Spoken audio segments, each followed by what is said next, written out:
It usually starts with something just incredibly small. Like you spill coffee down the front of your shirt right before a major presentation. Right, which is annoying. Annoying, sure, but you can handle it. But then you get to your car, you turn the key, and the battery is dead. Oh, Yeah. no! And then you finally make it to the office, you're completely frantic, and the projector in the boardroom just totally shorts out. And suddenly, you aren't just having a clumsy morning anymore. You find yourself staring up at the ceiling tiles, just wondering, like, okay, who did I anger? Is there some invisible force out to get me? Like, am I literally cursed? Exactly. Am I cursed? Because we have this deeply ingrained human instinct, right? To take a cluster of bad luck or, I don't know, a prolonged slump and just immediately categorize it as some kind of supernatural targeting system that's just zeroing in on our lives. Well, yeah, because that reaction is, it's actually a highly effective psychological defense mechanism. Really a defense mechanism. Yeah, I mean, think about it. When we encounter a really prolonged stretch where just nothing goes our way, right? Where Yeah. our usual strategies fail and we feel entirely out of control, labeling that period as a curse or, a jinx, it actually provides us with this strange kind of psychological comfort. Huh. Because it's not our fault anymore.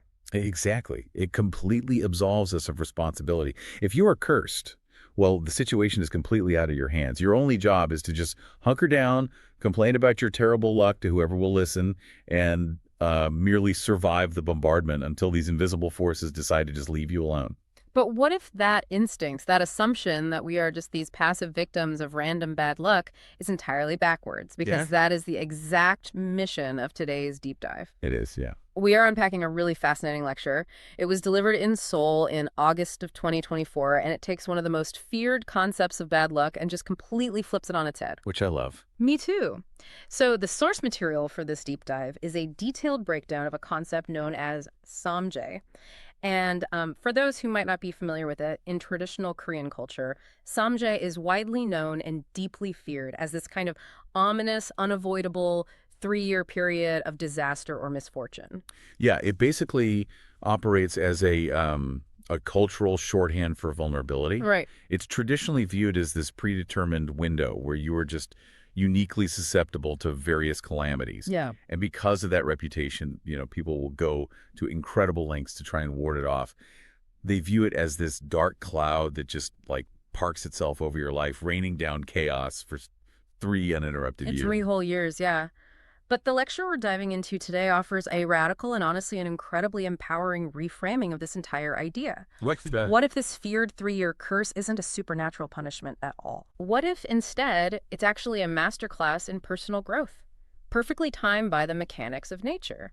So if you're listening to this right now and you've been feeling, I don't know, overwhelmed or like you're stuck in an endless run of bad luck that you just cannot shake, this reframing is going to be crucial for you. It really is. The core argument from this lecture is that our lack of understanding regarding the true natural rhythm of these difficult periods, that's what causes the pain. Yeah.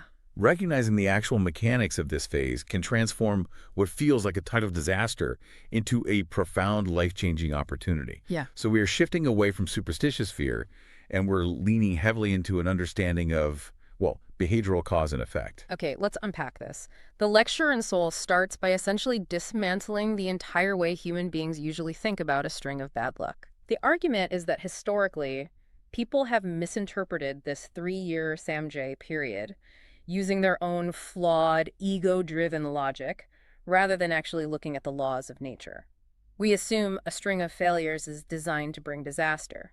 But the source explicitly states that Samjae is not there to give us disasters at all. No, not at all. It's built into a much larger framework. Yeah, and to understand that framework, we have to look at the mechanics of the 12-year cycle that this speaker introduces. The premise is that human life, much like any natural ecosystem, operates on a 12-year rotational cycle. Okay, 12 years. Right.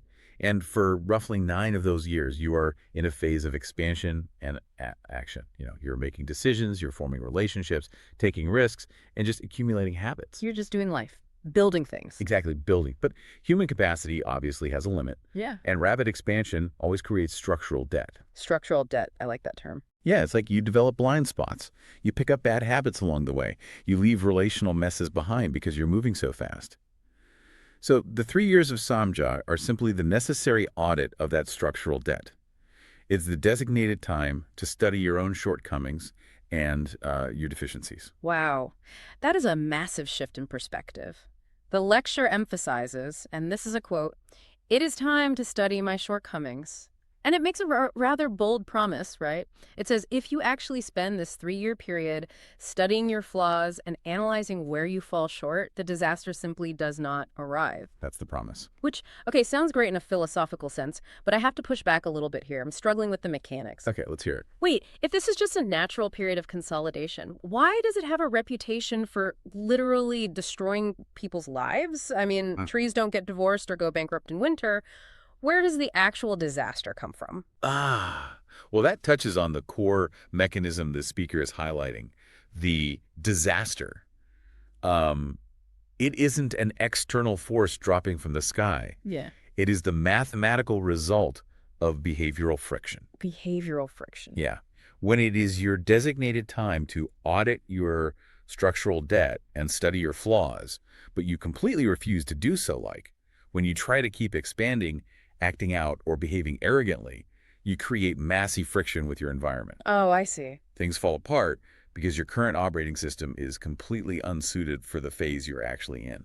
The lecturer uses a proverb to illustrate this friction, don't they? The idea of the protruding nail. Yes, if we connect this to the bigger picture, the proverb is, just as a protruding nail gets hammered down. Right. Think about the physical nature of a protruding nail. It's something sticking out aggressively when it should be flush and, integrated. It's drawing attention to itself in a really abrasive way. Yeah, you catch your shirt on it. It's annoying. Exactly.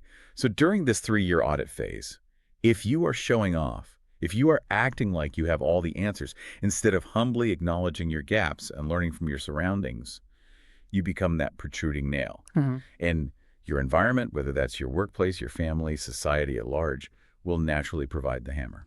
That is wild. So people are out here getting hammered down by their own environment because of their sheer arrogance or, their refusal to learn. And then they're looking around going, oh, it must be the Samjae curse. The universe is punishing me. Yeah. When in reality, they just refused to read the feedback their own life cycle was giving them. They literally caused the disaster by resisting the audit. They mistake the completely natural consequence of arrogance during a learning phase for a mystical curse. The environment isn't cursing you. It is simply providing immediate, forceful feedback that your current approach is entirely wrong for the season you are in. Season. Okay, that is the perfect transition because the lecturer actually uses a massive nature metaphor to explain the mechanics of how we are supposed to act during this time so we aren't left guessing. Right. The analogy is rooted in the climate of Korea, which, has 4 distinct intense seasons. Right. The speaker asks us to observe what happens to a tree when winter arrives. To survive the freezing temperatures, a tree absolutely cannot afford to keep its energy pushed outward into its leaves or its branches. Because it would freeze. Exactly. If it does, the water inside those branches will freeze, expand, and kill the tree. So it must pull all its water, all its life force down deep into its root. It's a survival mechanism, but the source explicitly points out it's also a preparation mechanism, right? Samjae is the winter of this 12-year cycle. Okay. If you live in an environment with distinct seasons and you don't use the winter to pull your energy inward, to retreat to your roots and study your shortcomings, you are setting up a systemic failure. You really are. The lecture warns that ignoring this winter preparation makes the following year incredibly difficult. But it's not because winter is holding a grudge. No, and there's a biological reason for that difficulty. Spring inevitably brings new growth. In the context of the human cycle, after these 3 years, your environment is going to change. You will be presented with new, upgraded environments, higher stakes, more complex relationships, heavier responsibilities. Okay, so the spring brings the new opportunities. Yes, but if you didn't use the winter to upgrade your internal processing skills and fix your structural efficiencies, you just won't have the capacity to handle those new environments. The new growth will literally break your branches. Wow. What does this all mean when we map it onto our daily lives? Let me throw an analogy at this to make the mechanics super concrete for everyone listening. Go for it. Think about a professional athlete, like a powerlifter or a sprinter. During the competitive season, they are pushing their bodies to the absolute limit, seeking external glory, trying to set records. But doing that creates micro tears in the muscle. It exhausts the central nervous system. Right, it takes a toll. Exactly. When the season ends, they enter the off-season. Samjae is that off-season. The off-season is the time to quietly rehab the nervous system, to fix the imbalances in their gait, to do the tedious, unglamorous mobility work in an empty gym with zero fans watching. That perfectly captures the internal shift the source is describing. The focus moves from external achievement to internal fortification. But imagine if that athlete refuses to accept the season has changed. They ignore the central nervous system fatigue. They ignore the micro tears. They keep trying to hit personal records every single day in the gym just to prove they still have it. They don't have a dramatic career-ending blowout on national television. Instead, they just fail to consolidate their gains. Yeah, their baseline strength degrades. They become brittle. They refuse to pull the water to their roots. And the lecture outlines the long-term compounding devastation of that exact failure. The speaker notes that if you ignore this preparation over one cycle, and then you do it again over a second or third cycle. Oh, wow, like decades. Exactly, meaning you go decades without ever utilizing your winter to audit your flaws, you are left drastically lacking in fundamental skills. Eventually, you face severe criticism and massive problems from others that you simply cannot resolve because you never built the internal tools to do so.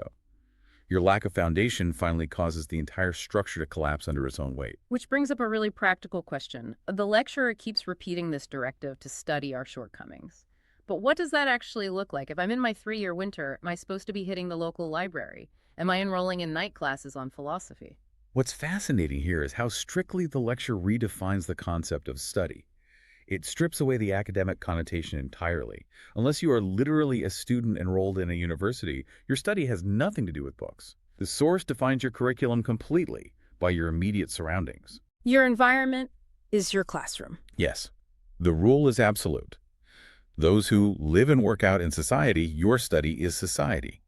If your primary domain right now is the home and family, your study is the family.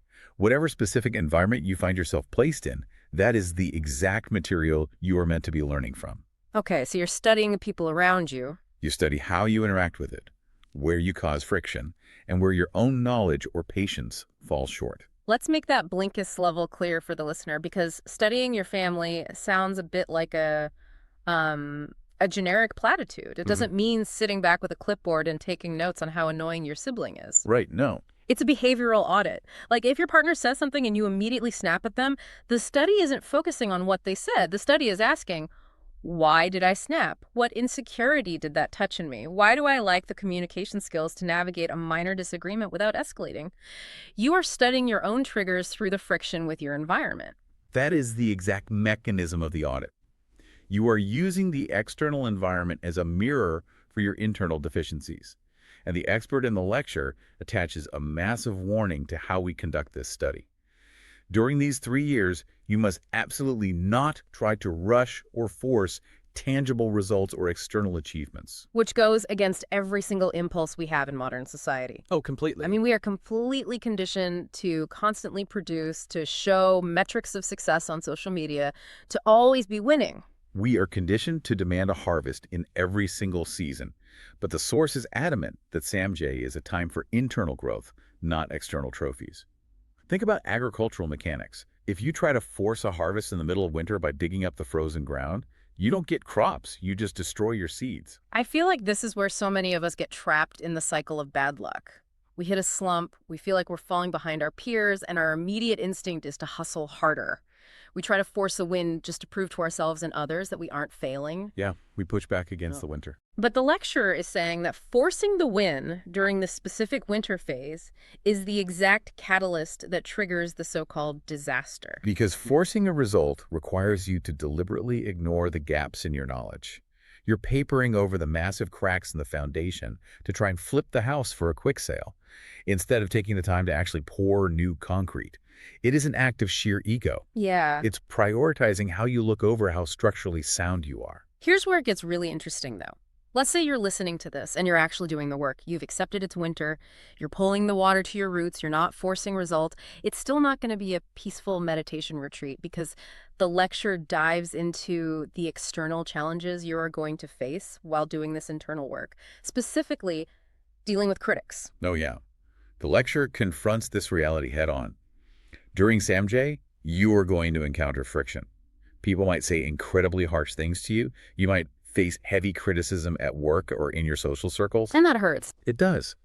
When you are quietly trying to work on yourself and audit your flaws, having other people aggressively point out those flaws can feel devastating.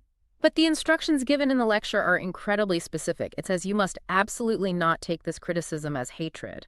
Instead, you are required to take their harsh words and use them as reference material for your ongoing study of your own flaws. I have to admit, I struggle with this one. It's hard. That requires a monumental ego check. Someone comes up to you, insults your work, or criticizes your character, and your job isn't to defend yourself. Your job is to essentially take out a mental notepad and say, interesting data point, let me study why my behavior provoked that exact reaction. It requires an aggressive level of humility. But if we connect this to the bigger picture the speaker is painting, it makes perfect behavioral sense. Remember the core rule.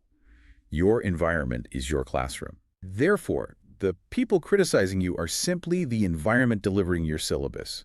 If you get defensive, lash out, and write them off as just haters, Yeah.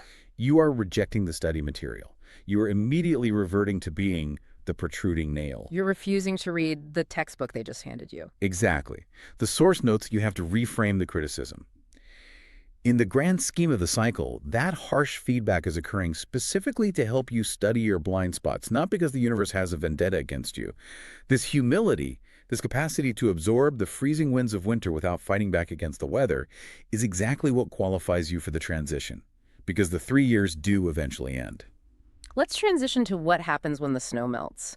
Because this entire lecture isn't just about endless suffering and taking notes on your own failures. The lecturer maps out the mechanics of what happens if you successfully spend these 3 years studying and practicing this radical humility. You reach the final phase of the cycle, which is called Samjae. Let's break that term down. It refers to the outgoing phase. Samjae is the pivot point. The source explains that when you reach this outgoing phase after doing the internal work properly, your environment begins to respond to your upgraded behavioral baseline. The lecture describes this as receiving blessings. The winter thaws. Spring actually arrives. But we need to be careful with the word blessings. Yeah. Because the source doesn't mean random lottery winnings or mystical favors dropping from the sky. Oh, right. The blessings are categorized very specifically as good connections and good environments. Think about the mathematical result of the past 3 years.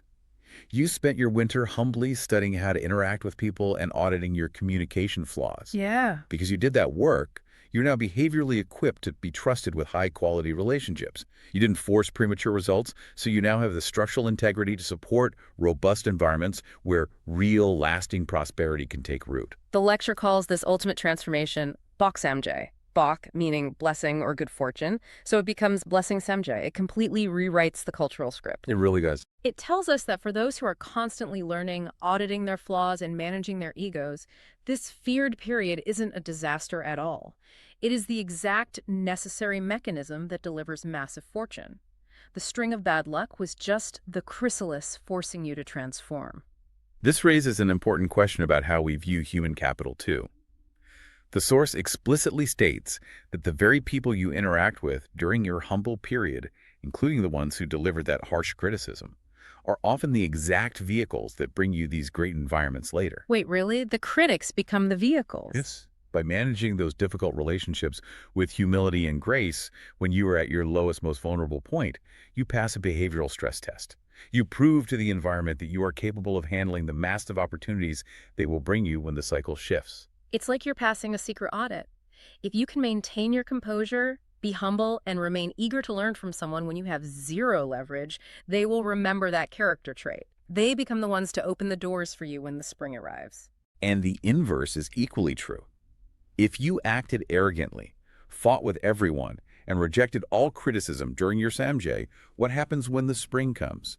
The new environment arrives, but you have burned down all the bridges that were supposed to carry your new fortune. You isolated yourself through sheer ego. The disaster was entirely self-inflicted. Entirely. This is so profoundly practical. We really need to pull these takeaways together because whether you buy into a literal 12-year cyclical timeline or not, the psychological framework the speaker laid out in Seoul is an incredibly valuable operating system for navigating modern life. It provides a very logical roadmap for building resilience during periods of high friction. The biggest takeaway for me is this. When you feel like you are cursed, when you are in a slump where absolutely nothing is working and your tools are failing, that is your immediate signal to stop trying to force results. You have entered winter. Stop trying to grow leaves. Retreat to your roots. Embrace the off-season. Look at your immediate environment, your family, your workplace, and study your own shortcomings without ego.